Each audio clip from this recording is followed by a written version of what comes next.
Yo, what's going on, guys? It's your boy, Typical Security Guard. I want to welcome you to today's Observe and Report broadcast. Guys, listen, I was looking through my YouTube channel the other day and I saw this awesome question. By far, probably the most overlooked little nugget of information that will set you apart from every other security guard. My man, Patriot76, he asked, how do I make a great first impression on my first day on the job? Guys, this is $1 million worth of information you're about to get right now. This is a motherfucking TED Talk. Guys, listen, there are five things that you can do on your first day showing up that will completely set you apart from 99.9% of everybody else out there and make you atypical. If you're atypical, you're going to get more opportunity and you're going to make more money. Stay tuned. Yeah.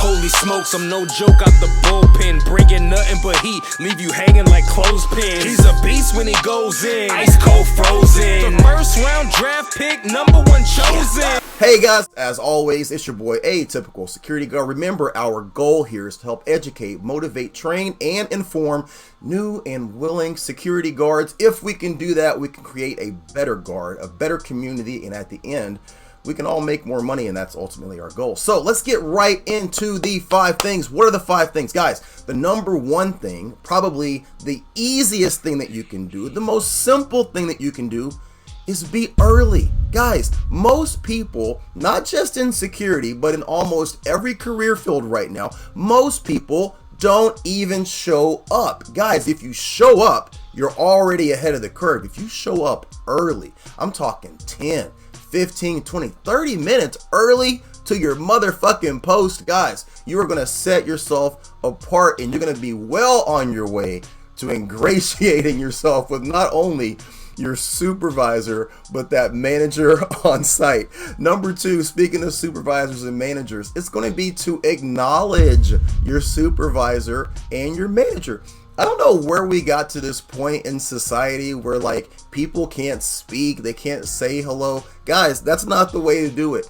When you are working for a contract, right? When you're working for a contracted situation here, people are paying good money to have security there. Whether it's your company or whether you're working for a company, it's irrelevant, right? When you get to your job, if you see your direct supervisor, acknowledge them first. And always, always, always on your first day, seek out the director. If it's a bank, if it's a grocery store, if it's a static post, find that supervisor, director, manager, whoever's in charge, introduce yourself, right? Say hello, and then ask them this very simple question. What can I do today to make your life easier? How do you like your store run? How do you like your bank run? Where would you like me to stand? How would you like for me to interact with the staff?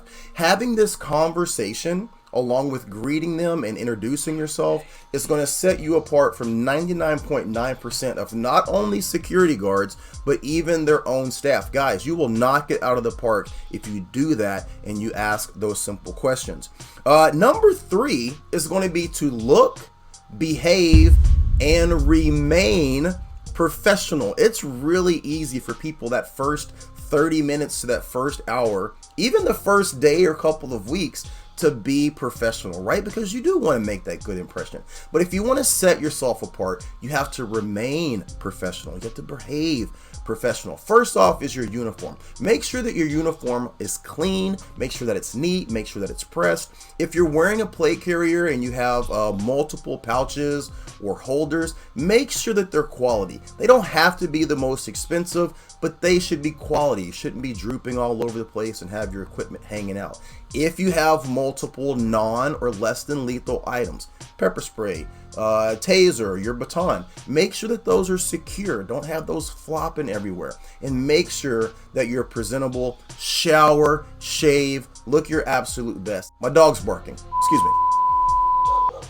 Okay, back. Sorry about that. Okay, #4, and this seems kind of weird to even say, but ask to take your breaks and to take your lunch. Now, if you're working a 8-hour shift, a 12-hour shift, a 16-hour shift, you're mandated by law to get so many breaks and to get so much time for your lunch. Make sure you ask about that. But regardless, you want to make sure that you're talking to your direct supervisor on site. And here's why.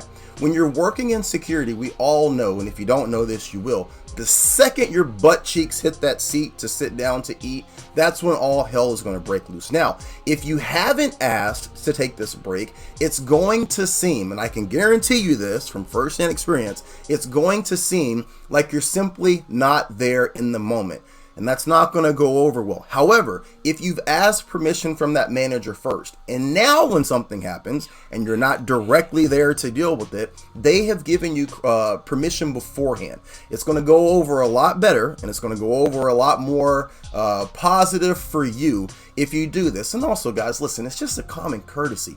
Talk to your direct supervisor, talk to your manager, make sure it's okay. You never know if there's something that they want you to do or something that they need you to do before you take that break, and it's just a good practice. Number 5, and this is where you're going to really set yourself apart, okay? Go to your direct supervisor at the end of the day before you clock out. Now, for a lot of companies, the company that I work for included, we get an alert when it's time for us to clock out. It comes up on my phone, comes up on my Apple Watch. I know right then, hey, my shift is over, clock out. Now, you can go ahead and clock out, but before you leave that site, find that manager, find that director, and simply ask them, is there anything else that you need before I leave? Give them the opportunity to say yes or no. Listen, if you're working in a bank, if you're working in a grocery store, a retail establishment, a lot of times managers want you to either escort them or escort somebody else to their car, or stay on the premises for an extra 5 minutes after the door's locked, make sure nobody comes in. This gives you a great opportunity to have that final touch with that manager, and also it gives you this other great added opportunity. This is a bonus piece right here.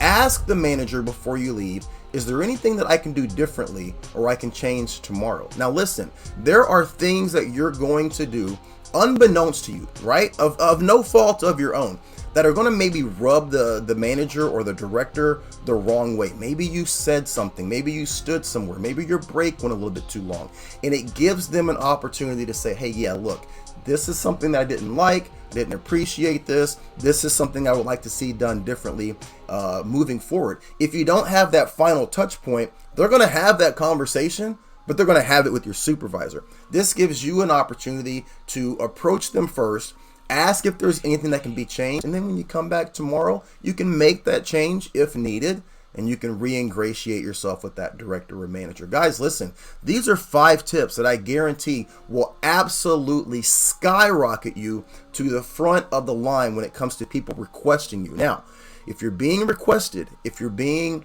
asked for, right, by those contracts, you're going to have a much better opportunity to stay on if things get lean. This is very, very important and something that we'll talk about moving down in the future. So anyway, if you guys have any feedback, if you have any questions, if you have any thoughts on this video specifically, I'd appreciate it. Drop it below. Make sure to like, share, and subscribe to this channel and bring other security guards into our community. Remember, this isn't about me. It's about us. And as always, I want you guys to go out there. I want you to be safe. I want you to watch your 6, and I want you to be great. Okay? Be great.